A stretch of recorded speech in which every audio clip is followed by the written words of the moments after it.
உணவில் வந்து நீங்கள் ஜவ்வரிசி கஞ்சி சேர்த்துக்கலாம்.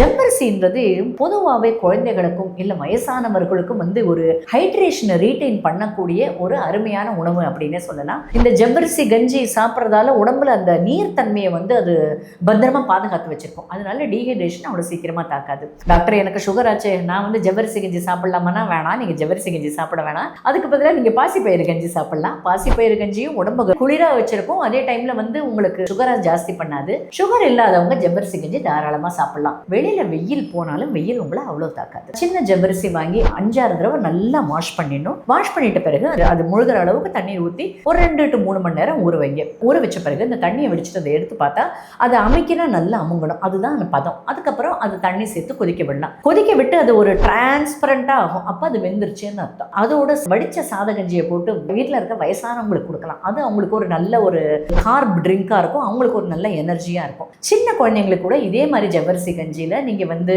பால் சேர்த்து சர்க்கரை சேர்த்து போட்டு கொடுக்கலாம். இதுவே பெரியவங்க எனக்கு வந்து தேவையில்லாமல் சுகர் எல்லாம் வேணாம் அப்படின்னா அதில் மோர் சேர்த்து சாப்பிடலாம். இந்த ஜவ்வரிசி கஞ்சி குடிக்கிறது உங்களோட டிஃபனுக்கோ இல்லை ஒரு நைட் டின்னருக்கோ ஒரு ஆல்டர்னேட்டிவாக கூட நீங்கள் பண்ணிக்கலாம். ஒரு நல்ல ஒரு காய்கறி, ஒரு அவரைக்காய் பொரியலோ இல்லாட்டி ஒரு வெண்டைக்காய் பொரியலோ, எல்லாம் நீர் காய்கறிகள், இல்லை ஒரு சுரக்காயோ இல்லை பீர்க்கங்காயோ புடலங்காயோ, அது ஒரு பொரியல், அதோட ஜவ்வரிசி கஞ்சி சூப்பராக சாப்பிடுங்க. அப்படி நைட்டு ஏசி வேணாம், ஃபேன் வேணாம், ஹாயாக தூக்கம் வரும் உங்களுக்கு.